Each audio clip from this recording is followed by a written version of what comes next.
Gracias, señor presidente.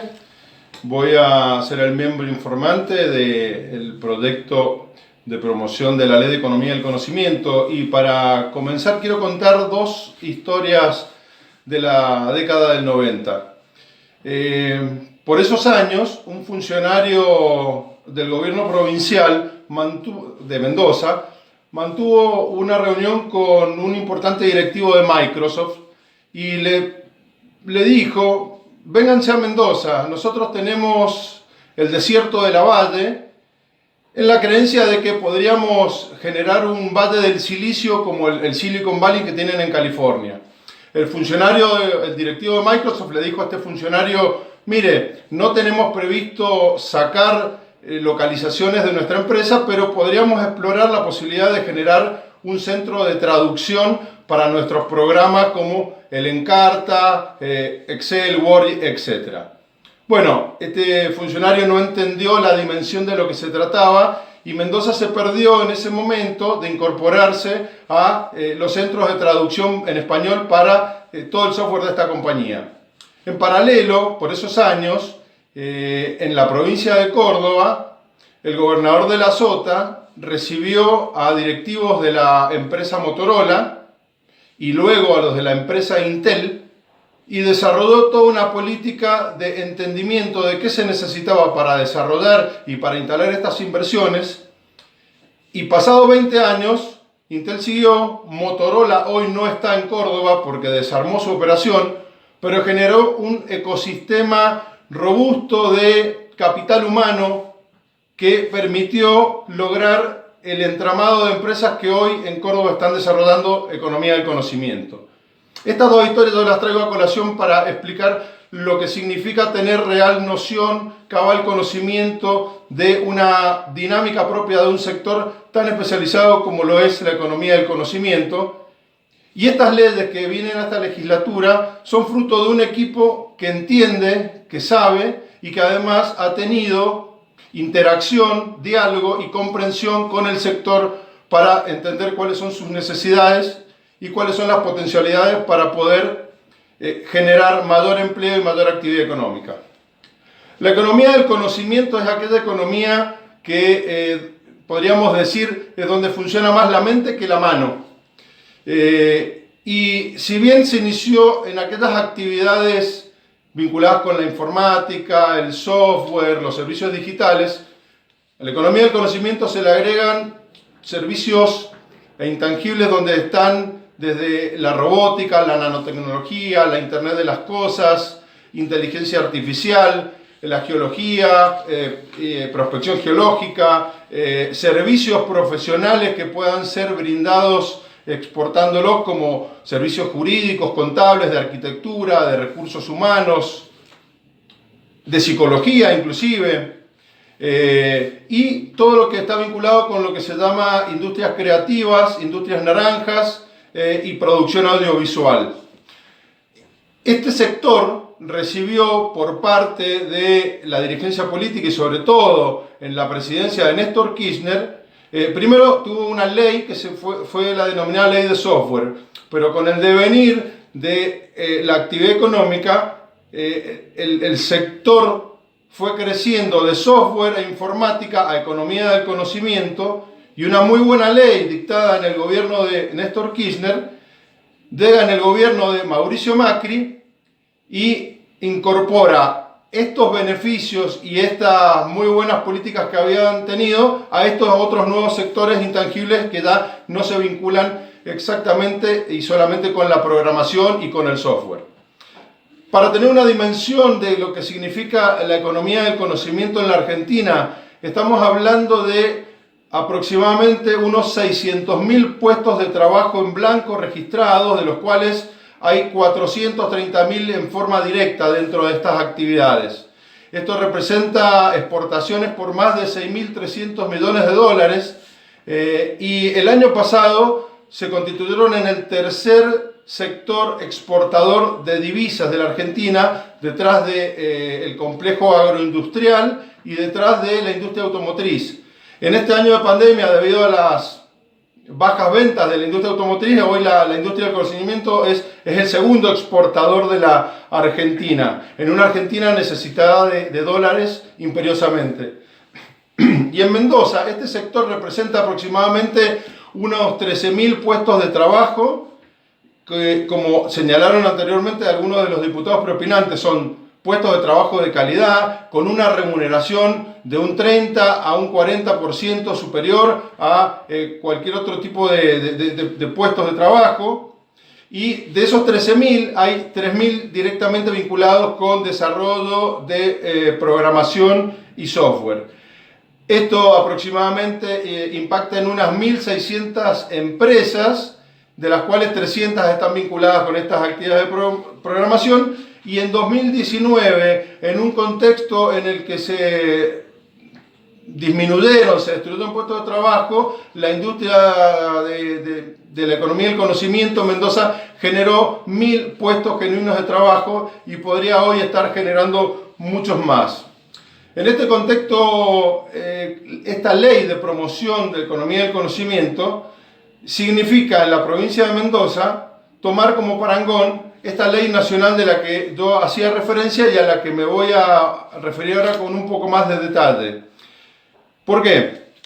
Porque esta ley, que es la 27.506, como dije, fue el fruto de la evolución de la ley de software de promoción de software, que llegó a su término, a su vencimiento, y fue probablemente una de las pocas leyes que tuvo el consenso unánime de todo el arco político con representación parlamentaria en la República Argentina, y se podría decir, sin lugar a dudas, que fue una verdadera política de Estado, hasta que, esta ley, que estaba a punto de ser reglamentada en enero de este año, fue frenada por algunas consideraciones políticas.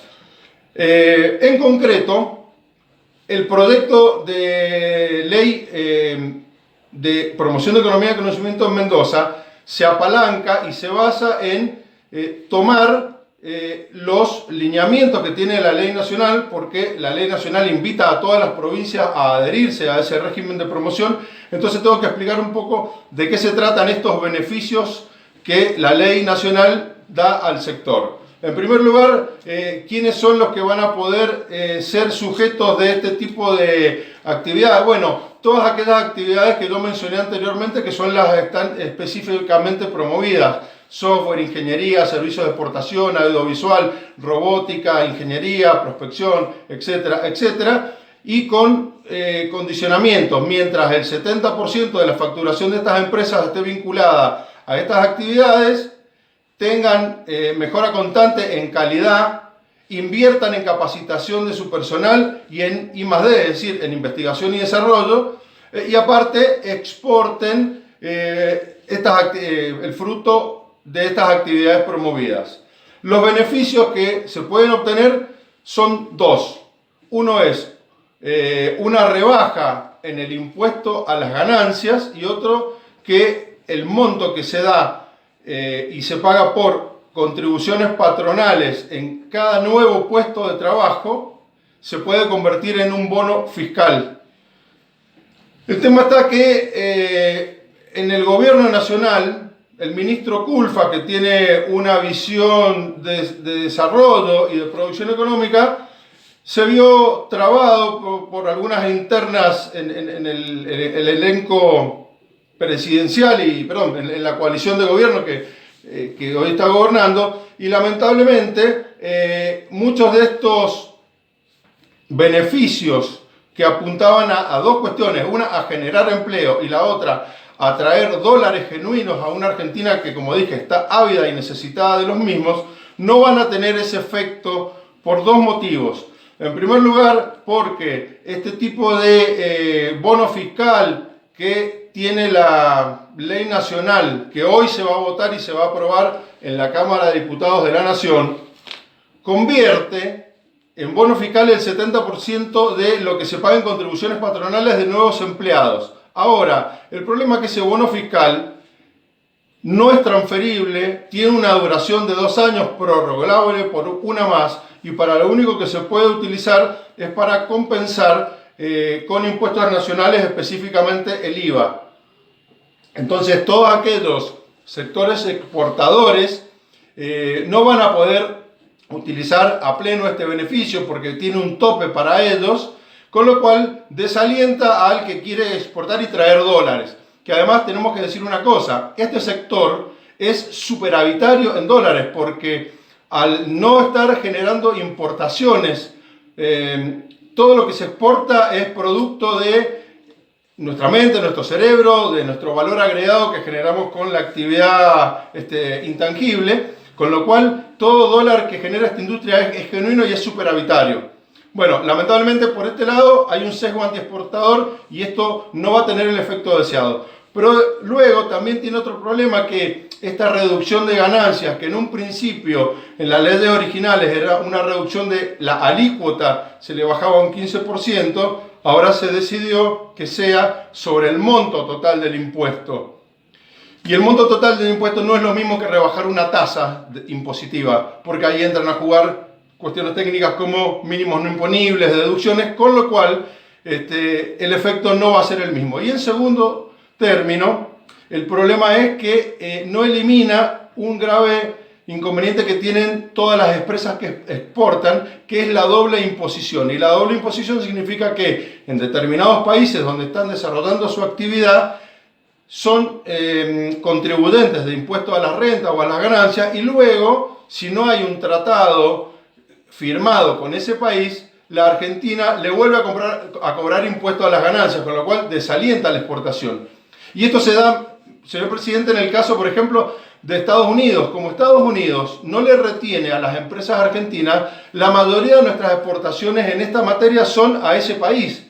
Pero, por ejemplo, no con Colombia, no con Perú, que son mercados donde podríamos estar exportando, y al no haber un tratado entre ambos países en materia impositiva, nuestras empresas sufren la doble imposición o pagar dos veces el impuesto. Con lo cual, de vuelta también se está desalentando la posibilidad de exportar o de alentar mayores exportaciones. Dicho esto, la ley mendocina, ¿qué es lo que está proponiendo? Propone, en primer lugar, un registro de todas aquellas empresas que están enmarcadas en la ley nacional, y se les va a dar algo que es muy importante y que no lo tiene la ley nacional. La ley nacional antes hablaba de una cuestión que se llamaba estabilidad fiscal. Y, señor presidente, la estabilidad fiscal significa que usted se compromete a invertir, a emplear y a desarrollar actividades por una X cantidad de tiempo, mientras tanto el Estado se compromete a mantenerle la situación fiscal desde ese momento por el tiempo que dura la promoción. En este caso es de 10 años. Bueno, la ley nacional ya no habla de estabilidad fiscal, habla de estabilidad de beneficios. Y la estabilidad de beneficios significa que van a seguir permitiendo tomar un bono como contribución, o van a permitir un monto reducido en el impuesto total, pero no habla de estabilidad fiscal, y eso significa que a nivel nacional las alícuotas o las tasas impositivas pueden aumentar. Bueno, Mendoza, siguiendo un sendero de responsabilidad fiscal y de baja continua, lenta pero continua, de la tasa de ingresos brutos, ha decidido decirle a las empresas: miren, señores, nosotros vamos a otorgar estabilidad fiscal, y eso significa que quienes apuesten, inviertan en la provincia, durante el periodo de la ley nacional, la provincia de Mendoza no va a aumentarle ingresos brutos e impuestos de sellos. Esto genera un horizonte de estabilidad para acompañar ese tipo de inversiones. En segundo lugar, la ley agrega una mesa sectorial que permite tener en su seno tanto al gobernador, al ministro de Economía, al director general de escuelas, como a todas las cámaras y asociaciones representativas del sector, además a todas las universidades nacionales, y además a aquellos organismos generadores de conocimiento como organismos técnicos nacionales tipo CONICET, tipo Comisión Nacional de Energía Atómica, etcétera, que después de la reglamentación se van a precisar. Eso permite generar una mirada global, genérica y determinar las políticas necesarias para poder establecer el necesario encastre entre la educación, la formación y la preparación de este capital humano, que además, como tercera medida de esta ley, cuenta con un fondo provincial que va a ayudar a formar el capital humano necesario para trabajar en el sector. Mire, señor presidente, la verdad que las ventajas impositivas y por ahí las facilitaciones ayudan y mucho, sobre todo en una industria donde la radicación se hace con un clic. Es decir, usted tiene en un lugar mejores condiciones para desarrollar la actividad, no tiene que levantar fábricas, no tiene que levantar instalaciones, directamente hace un clic y se muda. Bueno, es importante, pero no es determinante. Podríamos decir que es condición necesaria, pero no suficiente. La condición que hace que las empresas se radiquen, se instalen y desarrollen operaciones es el capital humano, el talento. Y el conocimiento fluye, va por los países, fluye por internet, pero los talentos no, y los talentos hay que atraerlos, y los que tenemos hay que lograr que no emigren. Entonces tenemos que generar las condiciones necesarias. Bueno, el cuello de botella para el desarrollo de estas actividades es la disponibilidad de capital humano en cantidad y en calidad necesario y además entrenado en actividades que requieren reentrenamiento continuo. Esto es clave y determinante. Bueno, Mendoza cuenta con un entramado de 8 universidades públicas y privadas, como pocas provincias en la Argentina, con lo cual está en excelentes condiciones de generar un aprovechamiento íntegro de sus recursos humanos. Y hay que decir otra cosa: cuando hablamos de capital humano, a veces a las industrias de economía del conocimiento se las asocia solamente con las ingenierías, y no es solamente eso.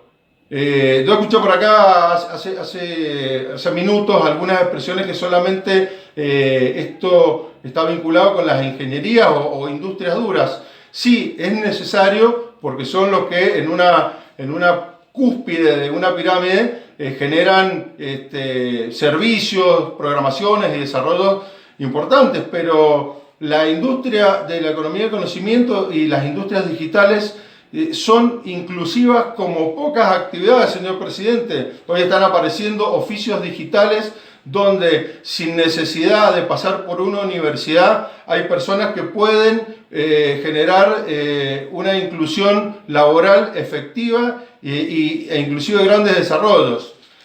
Un importante empresario mendocino que generó una de las software factory más importantes y que la terminó comprando un unicornio, refiero al ingeniero Luis Robio, comentaba de que la desestructuración de esta industria es tan fenomenal que, a diferencia de otras actividades, que ponía el ejemplo, dice, en medicina un enfermero jamás podría llegar a hacer una cirugía, primero por la complejidad y segundo por la estructuración del saber y el conocimiento. Bueno, alguien que no pasó por una universidad puede empezar generando limpieza de códigos o encontrando errores en código de programación y terminando como un como un jefe de proyecto con ingenieros a cargo.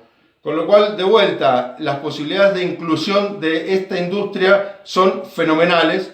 Entonces, todo lo que se está haciendo con el proyecto que votamos anteriormente, creo que genera un impacto muy, muy grande.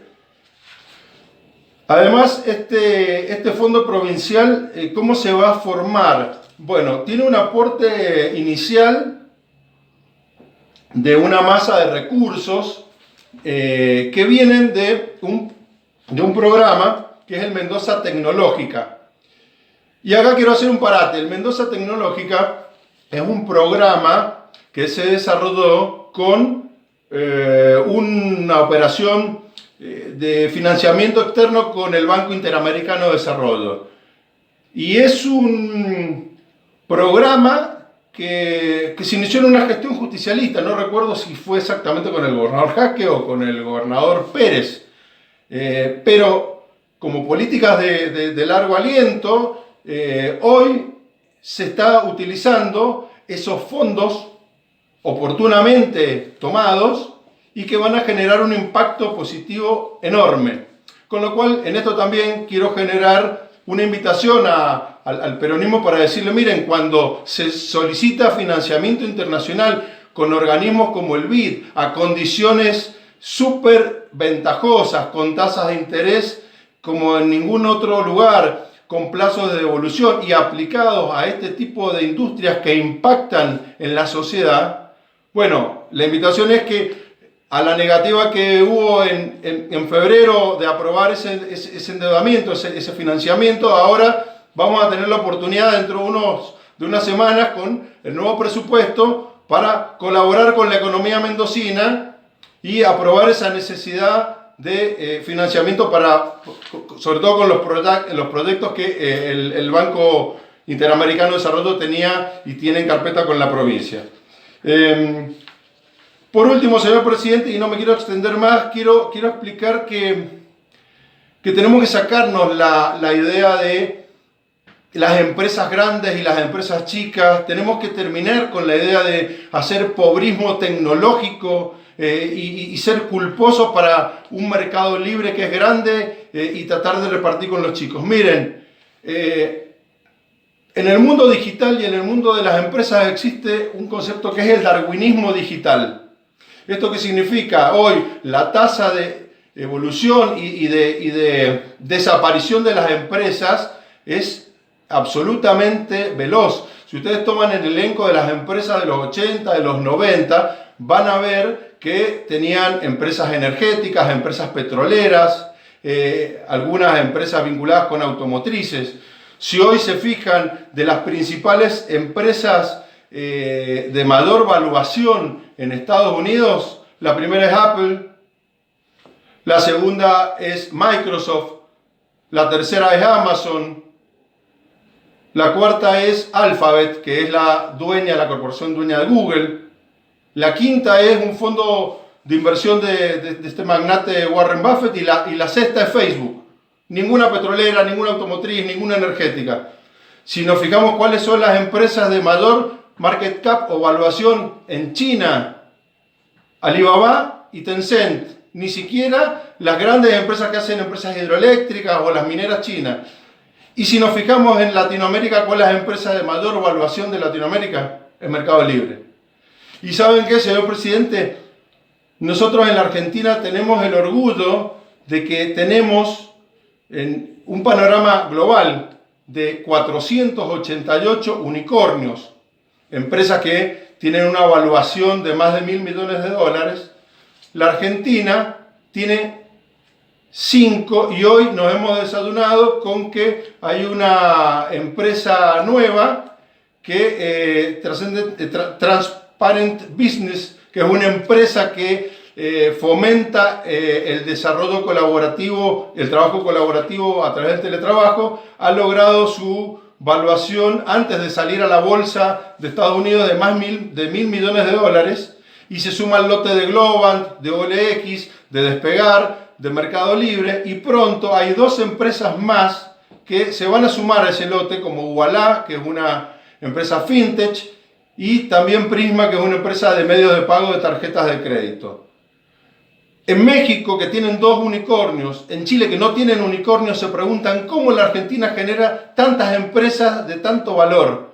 Y nosotros damos por la sexta y Brasil tiene 12 recién. Con lo cual Argentina es el país latinoamericano que mayor tasa de unicornios por habitante tiene. Y eso nos debería llenar de orgullo. En ningún sano juicio de nadie, ningún finlandés hubiera querido que le vaya mal a Nokia, por ejemplo. A ningún chileno le debería dar vergüenza de que Falabella sea una empresa ancla y pionera en el desarrollo del comercio retail y en toda Latinoamérica. Y nosotros nos avergonzamos de Mercado Libre. Pero ¿saben una cosa? Gracias a Mercado Libre, a esos despegar.com, hubo mendocinos que trabajaron y generaron acciones y pudieron cumplir sueños. El sistema de pasaje que tiene despegar.com lo desarrolló un mendocino con una empresa que él decidió quedarse en Mendoza, no emigrar, y bueno, en sus opciones de vida fue vender pero seguir en Mendoza. La empresa Eventbrite, tan conocida para generar eventos en línea, su principal motor de búsqueda y de generación lo desarrollaron en una empresa que se llamaba Eventios de Mendoza. Y hoy tiene la operación más importante de Latinoamérica enfrente ahí a lo que era Filmandes en Godoy Cruz. Y tenemos muchísimos emprendedores. La provincia de Mendoza tiene en el sector fintech, es decir, finanzas digitales, más de 7 emprendimientos que tienen posibilidades de tener mucho éxito. Y en una industria tan regulada y tan protegida como los bancos, que hay que desregularla, nosotros tenemos que ayudar a esos emprendedores. Entonces creo que este paquete de leyes, tanto la que se votó anteriormente de emprendedores como esta de economía del conocimiento, son muy importantes. Creo que van a ayudar. Se tiene que complementar con una tercera ley, que es la de la Agencia de la Innovación, Ciencia y Técnica. Y con estas leyes, señor presidente, en un país con una orientación donde algunos prefieren a Hugo Moyano en vez de a Marcos Galperín, Mendoza le dice que sí y prefiere a los Rafael Kemmelmacher, a los Valentina Terranova, a los Luis Robio, a los Paco Bravo, a Pablo Aquistapache y a tantos otros emprendedores y empresarios que desde el garage, desde la universidad o desde sectores educativos como Nacho Gómez Portillo con su disruptivo e innovador método de educación, Education, está generando una presencia en toda Latinoamérica. No tenemos que tener dudas, no tenemos que hesitar en ningún momento de que por ahí está el camino, alentar a estos jóvenes y no tan jóvenes, pero abrir camino, desmalezar y permitir que inteligentemente, con la formación del talento y con la incorporación de operaciones donde nosotros les abramos las puertas y les desmalecemos de trabas burocráticas, podamos tener una robusta economía del conocimiento. Así que, señor presidente, siento un enorme placer y orgullo personal de formar parte de esta legislatura y me siento consustanciado también con este equipo económico que lleva esta ley, porque este sector lo siento como propio y me parece fundamental, porque además el devenir de los tiempos, y la pandemia lo ha demostrado, cada vez la vida diaria se va a digitalizar más. Entonces tenemos que tener preparados no solamente a nuestras economías, no solamente a nuestras universidades, sino también a nuestros mendocinos para tenerle la posibilidad de que desarrollen sus actividades a través de estos vectores que nos propone la economía del conocimiento. Muchas gracias, señor presidente.